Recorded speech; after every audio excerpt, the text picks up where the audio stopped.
وإلى ثمود أخاهم صالحا قال يا قوم اعبدوا الله ما لكم من إله غيره قد جاءتكم بينة من ربكم هذه ناقة الله لكم آية فذروها تأكل في أرض الله ولا تمسوها بسوء فيأخذكم عذاب أليم واذكروا إذ جعلكم خلفاء من بعد عاد وبوأكم في الأرض تتخذون من سهولها قصورا وتنحتون الجبال بيوتا فاذكروا آلاء الله ولا تعثوا في الأرض مفسدين قال الملأ الذين استكبروا من قومه للذين استضعفوا لمن آمن منهم أتعلمون أن صالحا مرسل من ربه قالوا إنا بما أرسل به مؤمنون قال الذين استكبروا إنا بالذي آمنتم به كافرون فعقروا الناقة وعتوا عن أمر ربهم وقالوا يا صالح ائتنا بما تعدنا إن كنت من المرسلين فأخذتهم الرجفة فأصبحوا في دارهم جاثمين فتولى عنهم وقال يا قوم لقد أبلغتكم رسالة ربي ونصحت لكم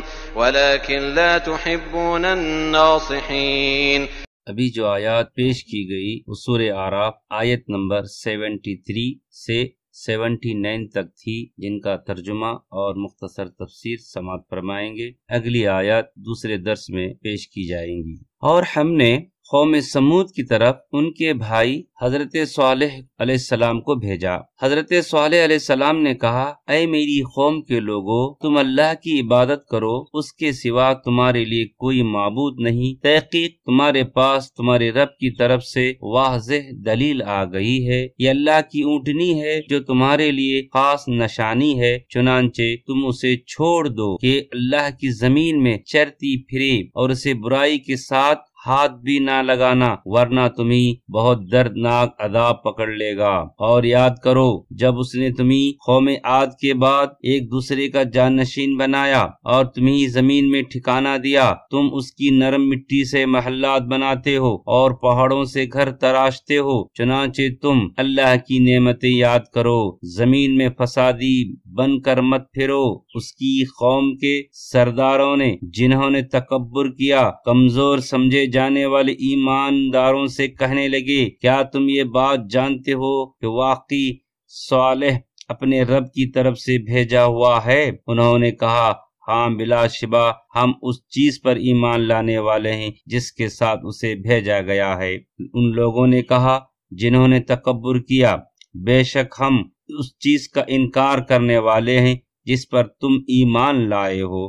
چنانچہ انہوں نے اونٹنی کی ٹانگیں کاٹ ڈالیں اور انہوں نے اپنے رب کے حکم سے سرکشی کی اور کہا، اے صالح، اگر تو رسولوں میں سے ہے تو ہم پر وہ عذاب لے آ جس سے تو ہمیں ڈراتا ہے۔ پھر انہیں زلزلے نے آ لیا، چنانچہ وہ اپنے گھروں میں گھٹنوں کے بل گر پڑے تھے۔ تب صالح علیہ السلام نے ان سے منہ پھیرا اور کہا، اے میری قوم کے لوگو، بے شک میں نے تمہیں اپنے رب کا پیغام پہنچا دیا تھا، میں نے تمہیں نصیحت کی تھی، لیکن تم نصیحت کرنے والوں کو پسند نہیں کرتے۔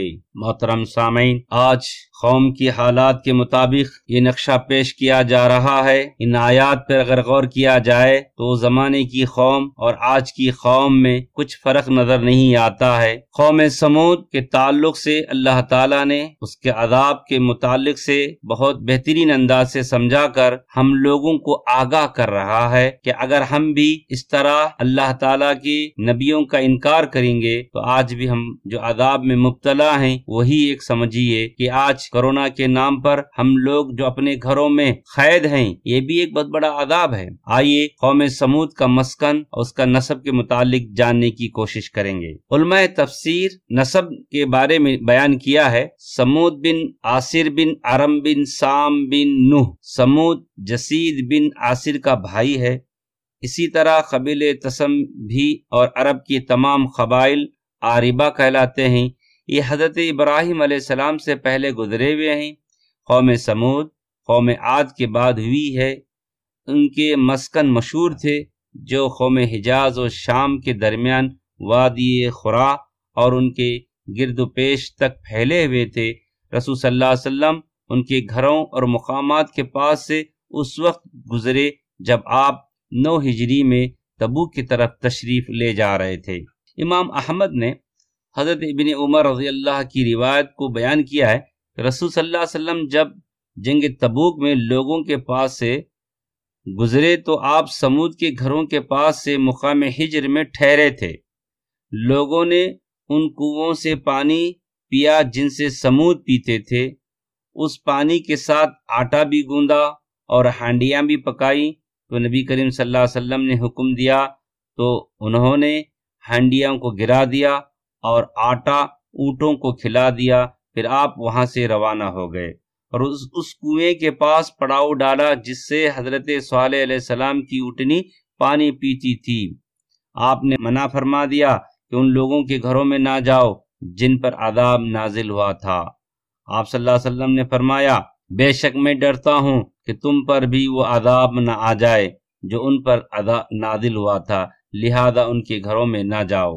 عبداللہ بن عمر امام احمد ہی نے ان سے اور ایک طریقے سے روایت کو بیان کیا ہے کہ رسول صلی اللہ علیہ وسلم نے مقام ہجر میں فرمایا تھا ان عذاب شدہ لوگوں کے گھروں میں نہ جاؤ الا کہ روتے ہوئے، اگر تمہیں رونا نہ آئے تو پھر وہاں نہ جاؤ، کہیں ایسا نہ ہو کہ تم بھی اسی طرح کے عذاب میں مبتلا ہو جاؤ جو ان پر نازل ہوا تھا۔ حضرت صالح علیہ السلام اور سمود کا قصہ۔ اللہ تعالی فرماتا ہے قوم سمود کی طرف ان کے بھائی صالح علیہ السلام کو بھیجا تو کہا اے میری قوم کے لوگو، اللہ کی عبادت کرو، اس کے سوا تمہارا کوئی معبود نہیں۔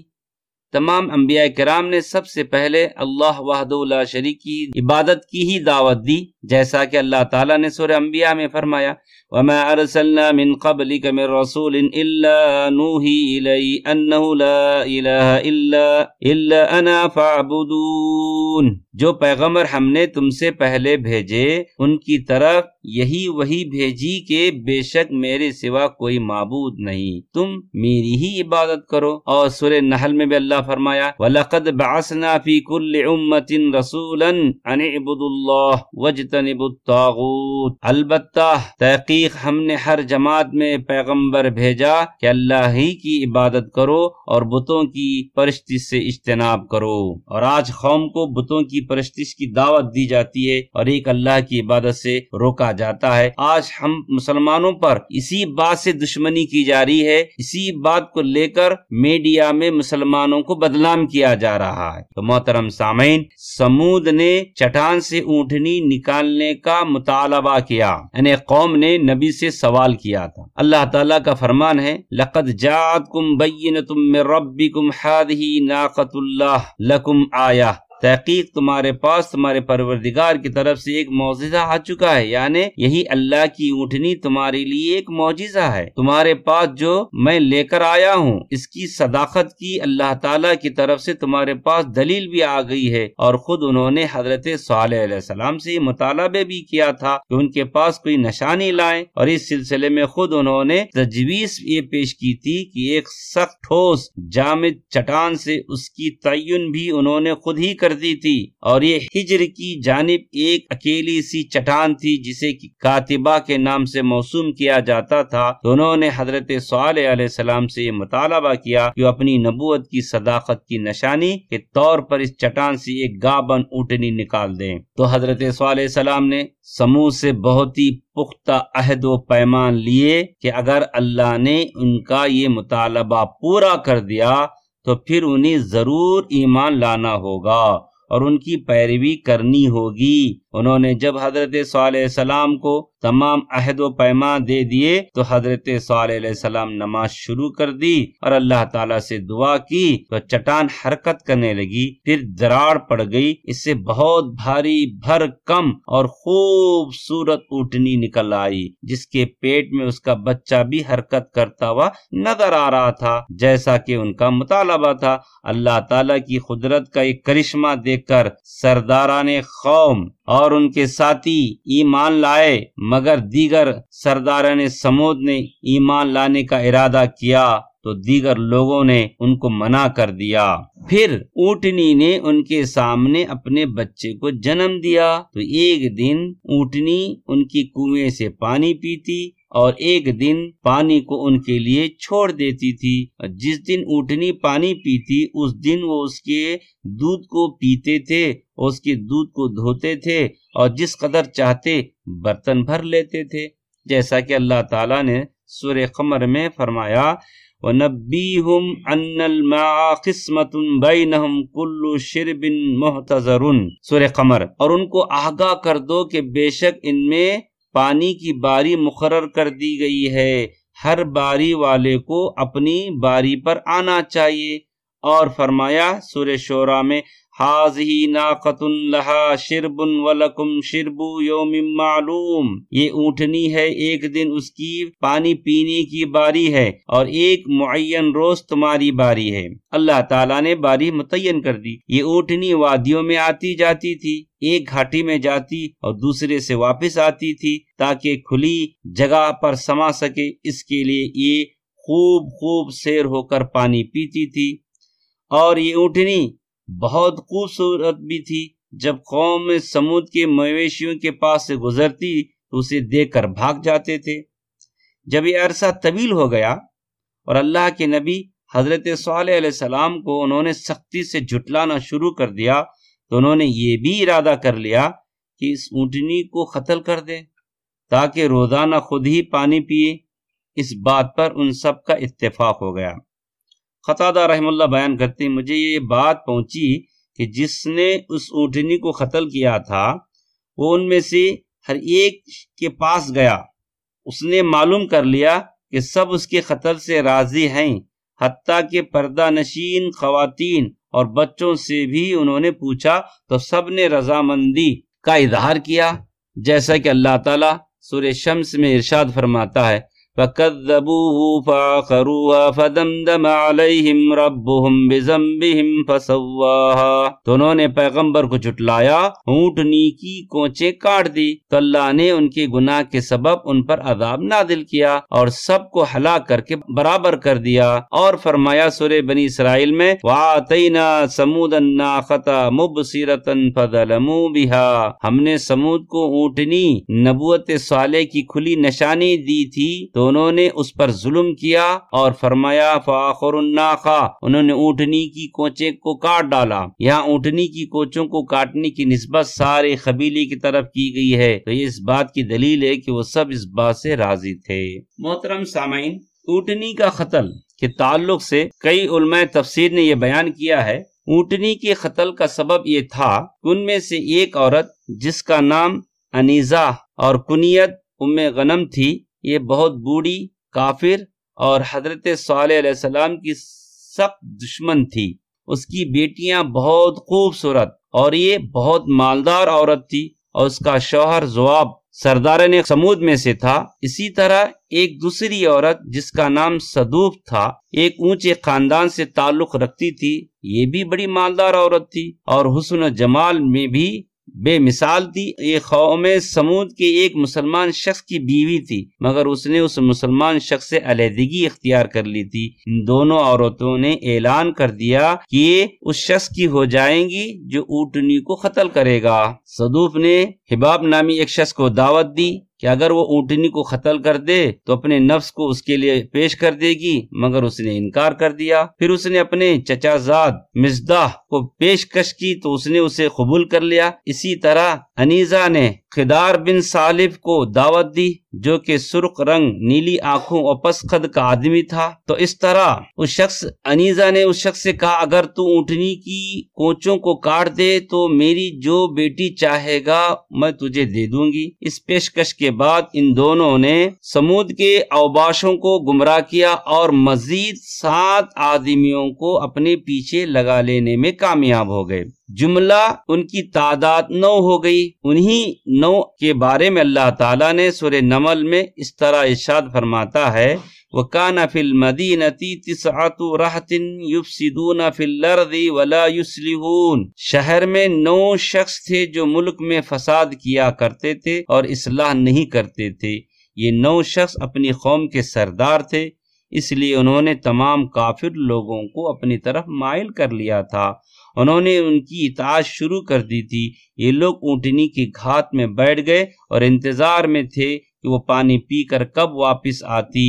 خدار اس کے راستے میں ایک چٹان کے پیچھے گھات لگا کر بیٹھ گیا اور مزدہ دوسری چٹان کے پیچھے چھپ کر بیٹھ گیا۔ اونٹنی مزدہ کے پاس سے گزری تو اس نے اس پر ایک تیر پھینکا جس کے ساتھ اس کی پنڈلی کا ایک پٹا زخمی ہو گیا۔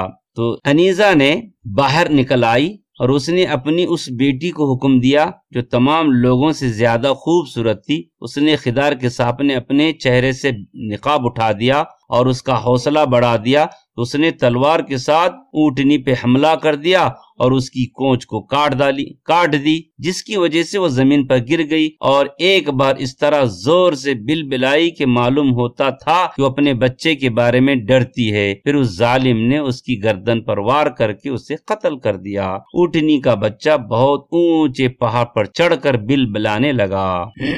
اس طرح جب یہ کام کیا اونٹنی کی کونچیں کاٹنے سے فارغ ہو گئے تو حضرت صالح علیہ السلام کو یہ خبر پہنچ گئی تو آپ نے ان کے مجمع میں آئے اور اونٹنی کی حالت دیکھ کر رونے لگے اور فرمانے لگے تمتعوا فی دارکم 3 ایام۔ سورہ ہود میں اللہ تعالیٰ فرماتا ہے تم اپنے گھروں میں 3 دن اور فائدہ اٹھا لو۔ مفسدین کی حضرت صالح علیہ السلام کو شہید کرنے کی کوشش۔ انہوں نے اونٹنی کو بدھ کے دن قتل کیا تھا اور جب شام ہوئی تو 9 آدمیوں نے حضرت صالح علیہ السلام کو شہید کرنے کا ارادہ کر لیا اور کہنے لگے اگر یہ سچا ہے تو ہم اپنے عذاب سے دوچار ہونے سے قبل ہی اس کا کام تمام کر دیں گے، اگر جھوٹا ہے تو ہم اسے اس کی اونٹنی کے پاس پہنچا دیں گے۔ جیسا کہ اللہ تعالیٰ نے سورہ نمل میں ارشاد فرماتا ہے کہنے لگے کہ اللہ کی قسم کھاؤ کہ ہم رات کو اس پر اس کے گھر والوں پر شب کو ماریں گے، پھر ان کے وارثوں سے کہہ دیں گے کہ ہم تو اس کے گھر والوں کے موقع ہلاکت پر گئے ہی نہیں تھے، بے شک ہم سچ کہتے ہیں۔ اور وہ ایک چال چلے اور ہم نے بھی ایک تدبیر کی، ان کو کچھ خبر ہی نہ ہوئی، تو دیکھ لو کہ ان کی چال کا انجام کیسے ہوا۔ جب انہوں نے اس کا عزم کر لیا اپنے کردار کو عملی جامہ پہنانے کے لیے رات کو آ گئے تاکہ اللہ کے نبی حضرت صالح علیہ السلام کو شہید کر دیں، تو اللہ سبحانہ وتعالی نے جسے اور جس کے رسول کو ان کافروں کے مقابلے میں عزت و سربلندی حاصل تھی ان پر ایک پتھر گرا دیا جس نے ان کی قوم سے پہلے انہیں کچل دیا۔ اور جمعرات کے دن جو ایام مہلت میں سے پہلا دن تھا سمودیوں کے چہرے پیلے پڑ گئے جیسا کہ حضرت صالح علیہ السلام نے ان سے کہا تھا، اور مہلت کے دوسرے دن یعنی جمعہ کے دن ان کے چہرے سرخ ہو گئے، اور تیسرے دن یعنی ہفتے کے دن ان کے چہرے سیاہ ہو گئے، اور اتوار کے دن خوشبو لگا کر بیٹھے اللہ کے عذاب کے منتظر تھے اور نہیں جانتے تھے کہ ان کے ساتھ کیا ہونے والا ہے۔ وہ عذاب کس صورت میں ان کے پاس آئے گا؟ جب سورج طلوع ہوا تو آسمان سے ایک زبردست چیخ آئی اور نیچے سے بہت شدید زلزلہ آیا، دیکھتے ہی دیکھتے سب لوگ تباہ و برباد ہو گئے۔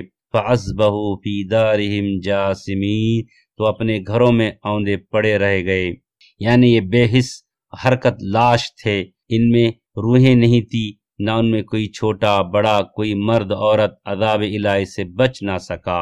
علماء تفسیر نے لکھا ہے سمود کی اولاد میں سے حضرت صالح علیہ السلام ان کی پیروی کرنے والوں کے سوا اور کوئی بھی باقی نہیں بچا تھا، لیکن البتہ ایک شخص جس کا نام ابو رغال تھا وہ قوم سمود پر عذاب آنے کے وقت حرم مکہ میں مقیم تھا، وہاں اسے کچھ نہ ہوا، لیکن جب ایک دن وہ حرم سے باہر نکلا تو آسمان سے ایک پتھر گرا اور اس نے اسے قتل کر دیا۔ عبدالرزاق نے معمر سے روایت کیا ہے کہ مجھے اسماعیل بن امیہ نے خبر دی کہ نبی کریم صلی اللہ علیہ وسلم ابو رغال کی خبر کے پاس سے گزرے تو آپ صلی اللہ علیہ وسلم نے فرمایا تمہیں معلوم ہے کہ یہ کون شخص تھا؟ صحابہ کرام نے عرض کی اللہ اس کا رسول ہی زیادہ بہتر جانتے ہیں۔ آپ صلی اللہ علیہ وسلم نے فرمایا یہ ابو رغال کی خبر ہے۔ صحابہ کرام نے عرض کرنے لگے یہ ابو رغال کون شخص ہے؟ آپ صلی اللہ علیہ وسلم نے فرمایا یہ قوم سمود کا ایک جوان تھا جو عذاب کے وقت اللہ کے حرم میں تھا، جس کی وجہ سے عذاب الہی سے بچ گیا، لیکن جب یہ حرم سے باہر نکلا تو اس کا انجام بھی وہی ہوا جو اس کی قوم کا ہوا تھا، اور ہلاکت کے بعد پھر اسے یہاں دفن کر دیا گیا تھا۔ محترم سامعین، جب اللہ تعالیٰ نے قوم سمود کو اور حضرت صالح علیہ السلام کی مخالفت، اللہ تعالیٰ کی نافرمانی، قبول حق سے انکار اور ہدایت کو چھوڑ کر اندھے پن کو اختیار کرنے کی وجہ سے ہلاک کر دیا، تو حضرت صالح علیہ السلام نے انہیں ملامت کرتے ہوئے ان سے یہ فرمایا تھا، اور وہ اس وقت ان کی اس بات کو سن بھی رہے تھے، جیسا کہ صحیحین کی حدیث میں سے یہ ثابت ہے کہ رسول صلی اللہ علیہ وسلم کو اہل بدر پر جب فتح و نصرت حاصل ہو گئی تو آپ نے وہاں 3 دن قیام فرمایا تھا۔ پھر آپ نے حکم دیا تیسرے دن رات کے آخری پہر میں آپ کی سواری کو تیار کر دیا گیا تھا، تو آپ اس پر سوار ہو کر چل پڑے، پھر بدر کے کنویں کے پاس کھڑے ہو گئے اور آپ نے فرمایا اے ابو جہل بن ہشام، اے عتبہ بن ربی، اے شیبہ بن ربی، تم سے تمہارے رب نے جو وعدہ کیا تھا کیا تم نے اسے سچا پایا؟ مجھ سے میرے رب نے جو وعدہ فرمایا تھا میں نے تو اسے سچا پا لیا۔ عمر رضی اللہ نے عرض کیا اللہ کے رسول یہ کیسے سنیں گے اور کیوں کر جواب دیں گے جبکہ مردہ لاش ہو چکے ہیں؟ آپ صلی اللہ علیہ وسلم نے فرمایا اس ذات گرامی کی قسم جس کے ہاتھ میں میری جان ہے، میں اس وقت ان سے جو بات کر رہا ہوں تم اس سے ان کی نسبت زیادہ نہیں سن رہے ہیں، لیکن وہ جواب نہیں دے سکتے۔ اسی طرح حضرت صالح علیہ السلام نے بھی اپنی قوم سے کہا لقد ابلغتکم رسالت ربی ونصحت لکم، البتہ تحقیق میں نے تم کو اللہ کا پیغام پہنچا دیا اور تمہاری خیر خواہی کی، لیکن تم نے اس سے فائدہ نہ اٹھایا کیونکہ تم حق کو پسند نہیں کرتے اور خیر خواہی کرنے والے کی بات کو تسلیم نہیں کرتے، اس لیے انہوں نے یہ بھی فرمایا ولیکن لا تحبون الناصحین، مگر تم ایسے ہو کہ خیر خواہوں کو دوستی نہیں رکھتے۔ تو محترم سامعین، یہ نصیحت آج کے ماحول میں فٹ ہو رہی ہے۔ آج کے ماحول میں اچھی باتیں بتانے والوں کو دوست نہیں بناتے اور ان کی بات انسنی کر دیتے ہیں، اسی لیے آج ہم کو چاہیے کہ ایسے پرفتن دور میں اپنا رشتہ قرآن سے جوڑے رکھنا چاہیے، اللہ اس کے نبیوں کی بتائے ہوئے طریقے پر عمل کرنے کی کوشش کرنا چاہیے۔ آخر میں اللہ تعالیٰ سے دعا ہے کہ اللہ تعالیٰ ہم تمام کو جب تک دنیا میں رکھے قرآن اور نبی صلی اللہ علیہ وسلم کے بتائے ہوئے طریقے پر زندگی گزارنے کی توفیق عطا فرمائے۔ اے اللہ ہم تمام کو ان کاموں سے بچائے جن سے تو ناراض ہوتا ہے، جن کاموں سے اللہ کے نبی نے منع کیا ہے۔ اللہ تعالی ہم تمام کو جب تک دنیا میں رکھے اسلام پر قائم و دائم رکھے، موت آئے تو کلمہ شہادت نصیب عطا فرما۔ آمین ثم آمین۔ وآخر الحمد للہ رب العالمین۔ السلام